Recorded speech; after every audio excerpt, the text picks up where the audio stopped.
हो चले उ बहुरिया यो पुनिता हवा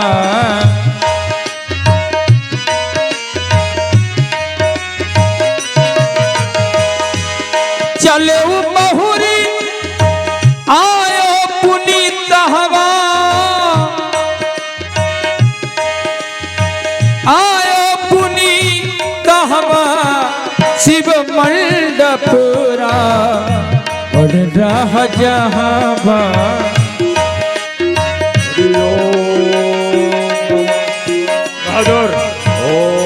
शिव मंडप रावण रह जहां।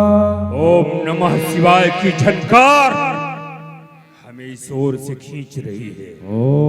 हमारे पिता शिवालय में हैं।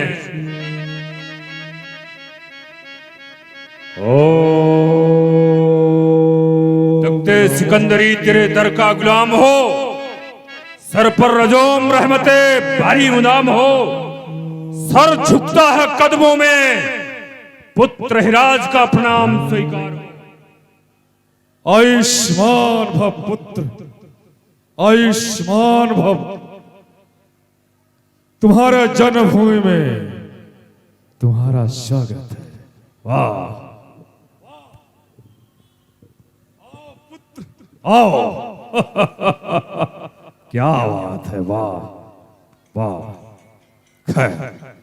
ये बताओ, यहां तक आने में कोई कठिनाई तो नहीं हुई? नहीं पिताश्री, हमें आने में कोई कठिनाई नहीं हुई और आपके कृपा से हमारे यह पाताल का राज स्वतंत्र पूर्वक निर्विघ्न पूर्वक भली भांति चल रहा है। निष्कंटक राज पाताल का मैं कर रहा हूं, जिसके पिता त्रिलोक विजेता हो, उसके जीवन में कौन सी कठिनाई आ सकती है।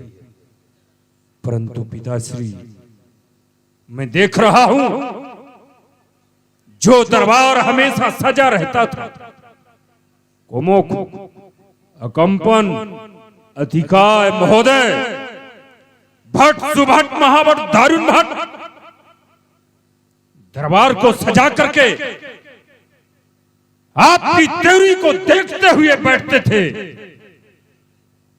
आज सुना है हमारे भाई इंद्रजीत,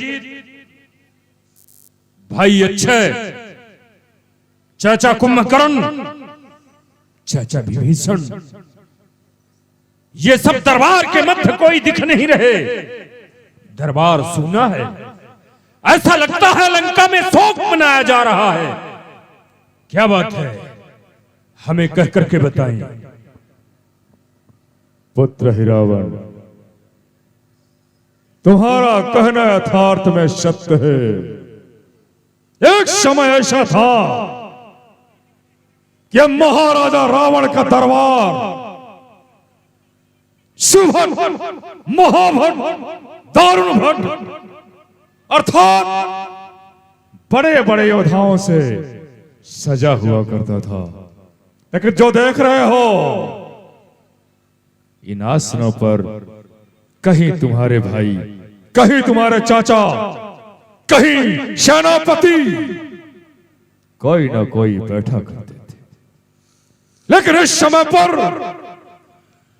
हमारे लंका में अर्थात हमारे ऊपर एक ऐसी आपत्ति आ चुकी है, जिस आपत्ति रूपी अग्नि में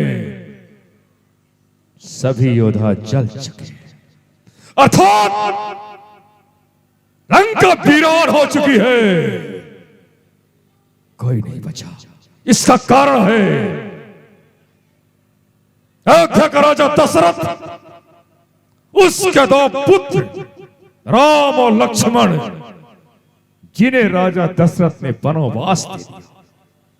दोनों आर्यावर्त के राजकुमार तपस्वियों का वेश बनाए वन के लिए निकल गए। लेकिन जो बड़ा तापस जिसका नाम राम है, अपनी स्त्री को भी साथ में लाता है, इसका नाम है सीता। तीनों चलते चलते चलते पंचवटी आई।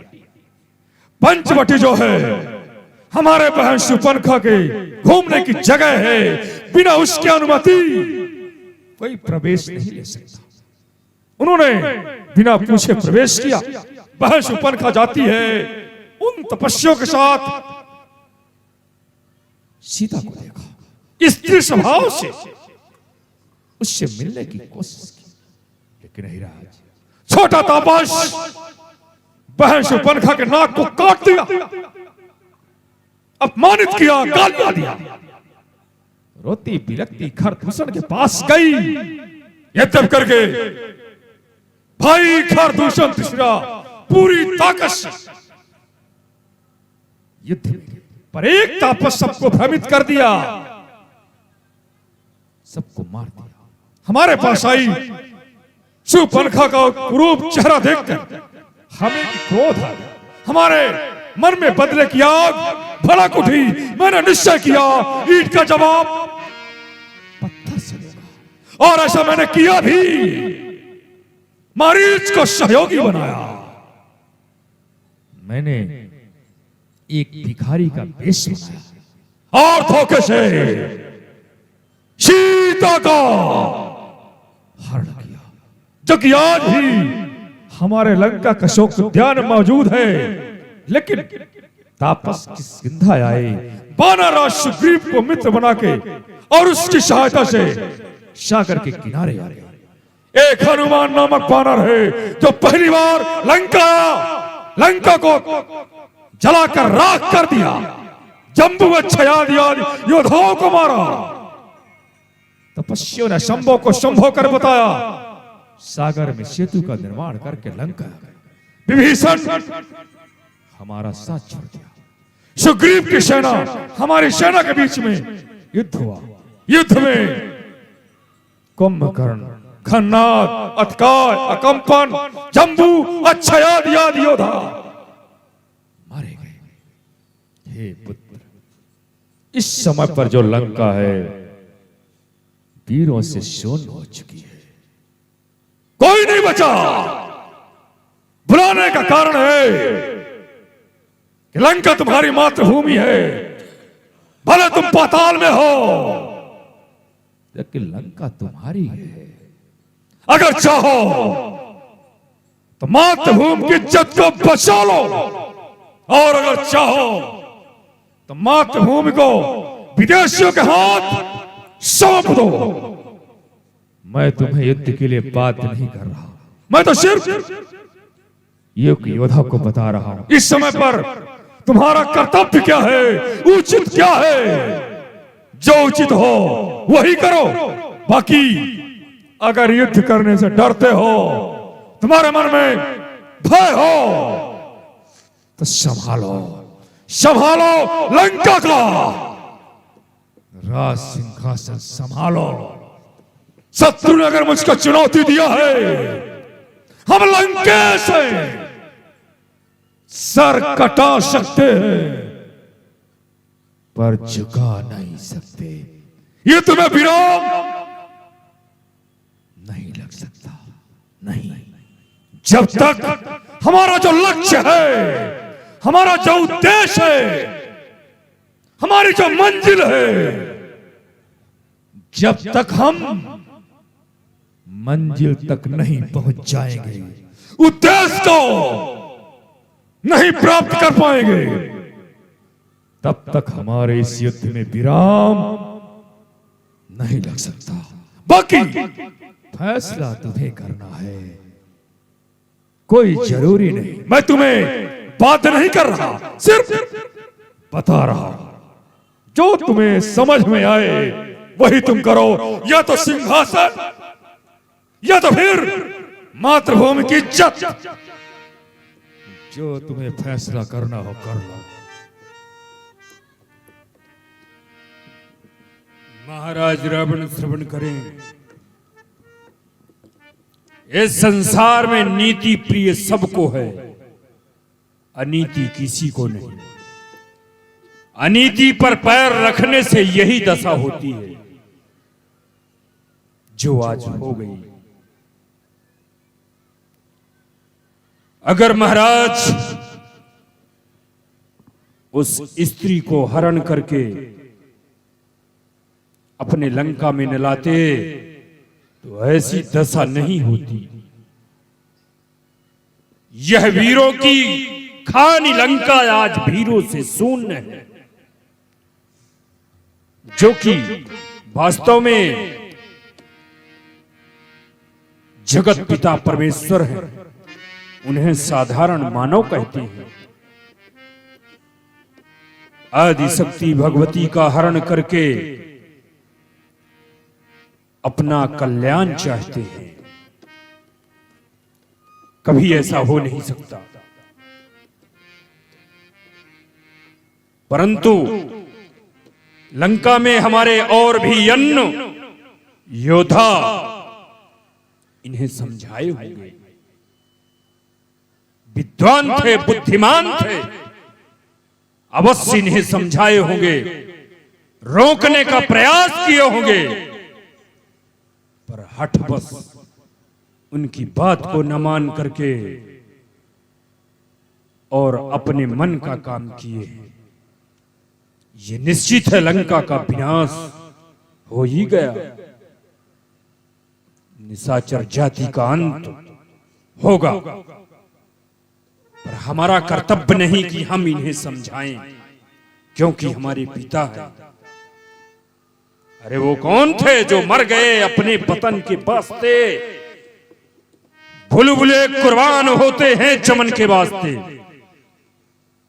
हमारे भाई इंद्रजीत, चाचा कुंभकर्ण और अन्य बहादुर जो मारे गए अपने देश के रक्षा के लिए, मेरा भी यही कर्तव्य होगा अपनी शान मान को बचाने के लिए युद्ध भूमि पर कुर्बान हो जाएं, पर पीछे पैर न दें और न ही इन्हें समझाने का प्रयास करें।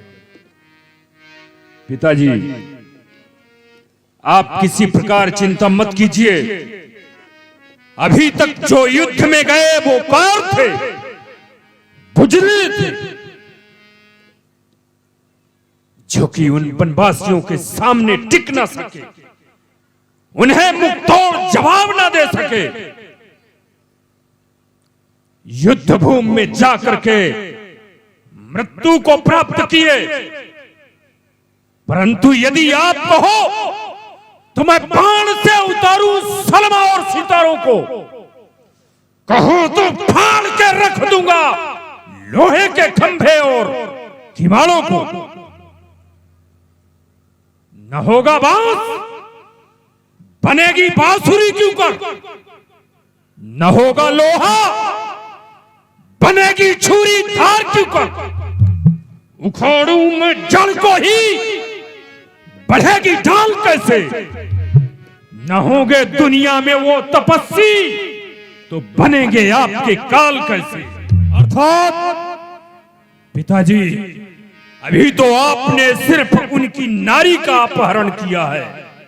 अब मैं उन दोनों वनवासियों को ही अपहरण करके पाताल ले जाऊंगा और मां कामिंदे के सामने उनकी बलि चढ़ाऊंगा। बलि उनके खून से मां कामिंदे को स्नान करवा के उनसे मैं वरदान मांगूंगा।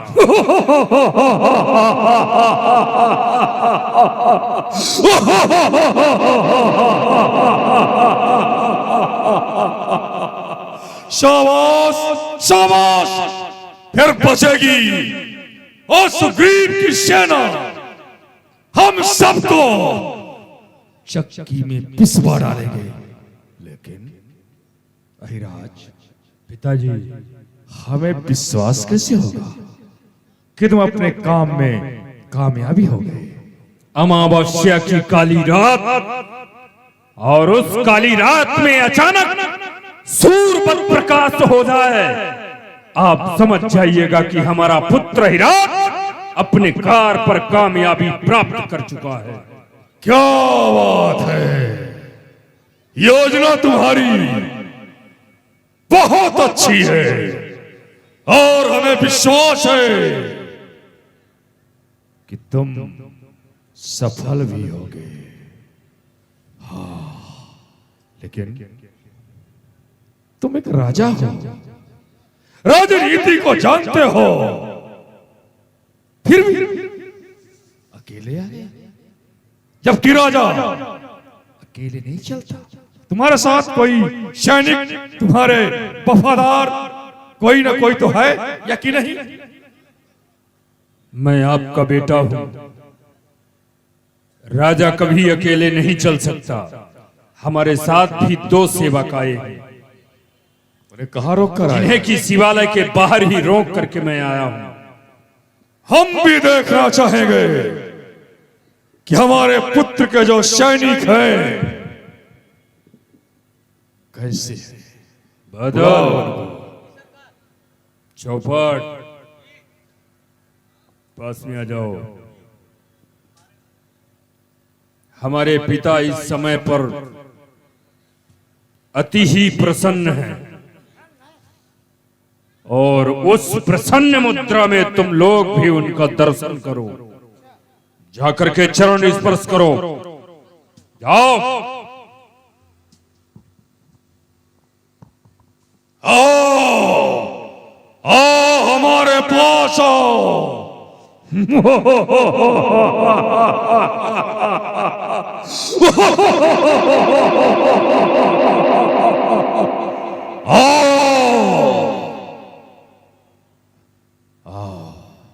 आ जाओ बहादुर, पास में आओ।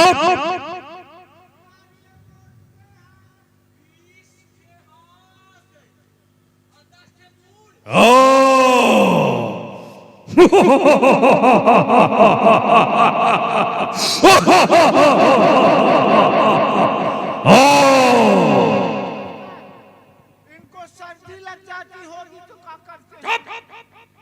कम बक, जो कहते हैं वो करो, जाकर के प्रणाम करो।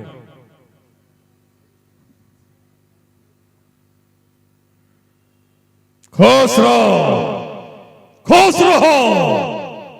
इधर आ, इधर आ। तेरा नाम क्या है? चौपट। चौपट, ये तो बड़ा विचित्र नाम हुआ।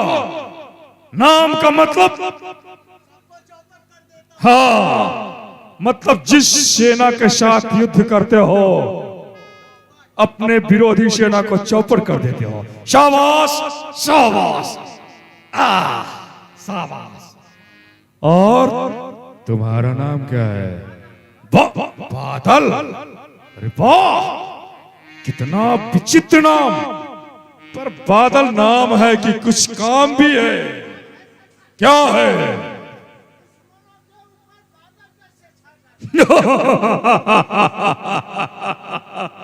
शाबाश। पर डर क्यों रहा है रे? सीधा खड़ा हो जा। बहुत कमजोर दिख रहा है। सरकार, मैंने सुना है जिसके सामने लोकपाल दिखपालों के छक्के छूट जाते हैं, उनके सामने अहिराज, पिताश्री, समय बहुत कम है। अमावस्या की काली रात में सूर्य जैसे प्रकाश की हम प्रतीक्षा करेंगे। जाओ, हमारा विजयी भव।